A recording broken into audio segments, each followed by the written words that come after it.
Everybody wants to be happy, but it seems to be that few of us consistently attain happiness.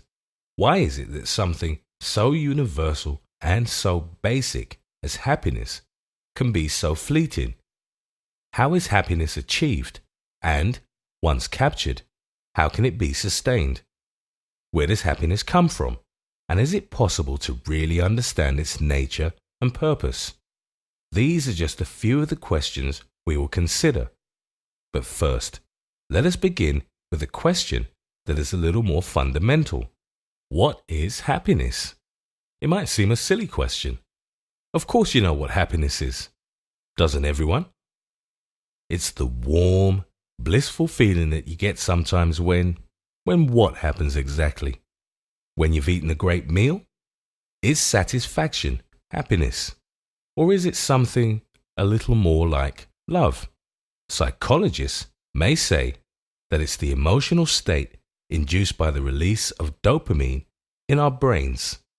But how can biology immediately understand something as subtle as reconnecting with a good friend, or watching your child take his or her first steps?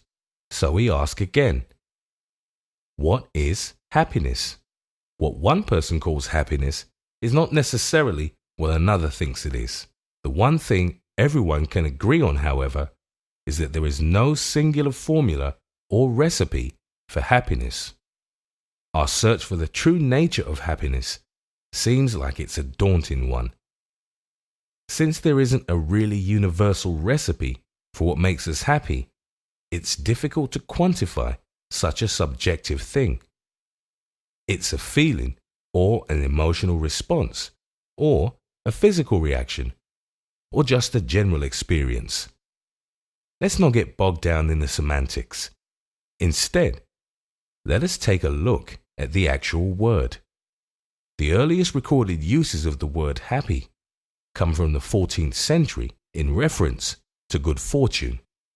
It comes from an older Norse word, hap, which was also a reference to a good turn of the fates. The root is still used in this way today. We may say, I happened on an old friend, or talk about a turn of good luck as happenstance. This was the original connotation of the word we know today as happiness. But is happiness just plain old good luck? It isn't hard to say it isn't. One doesn't have to look far to find someone who shouldn't be happy if the only criteria were a lucky turn. Plenty of popular folk and blues songs speak about being happy despite being penniless and alone, and sometimes because of those factors. These songs resonate because there's truth to them.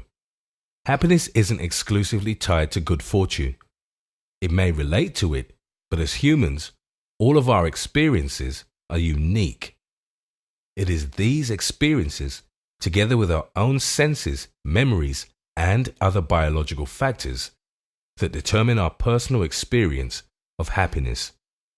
That is why the experience of being happy is so unique and personal. But it isn't random, even though it may sometimes seem to be. In fact, with the help of a little philosophy, we can enhance our own unique sense of happiness. Happiness isn't just unique to each individual. It also has some differing connotations across cultures and religions. In Buddhism, happiness is regarded as one of the 7 factors of enlightenment. The Buddha called it piti, a deep tranquility or rapturous feeling. Buddhists believe that the happiness imparted by the material world is fleeting and temporary. No matter how wonderful the object associated with the happiness may be, eventually that happiness will fade. The person who seeks material sources for happiness has to seek out more objects to own. That sounds familiar, doesn't it? To a Buddhist, the happiness tied to an object isn't any different from happiness tied to a turn of good luck, or a happy turn of events. Good events, the Buddhist says, are followed by bad. Good luck runs out. New shoes are soon worn out. But if happiness is inescapably fleeting, why should it be one of the factors of enlightenment? This, it turns out, is a different sort of happiness. It is a happiness that is contained in the mind, a deep state of contentment attained only through mental discipline. This kind of happiness, the Buddhists say, is not tied to the impermanent material world, but to the trained mind, and is therefore everlasting.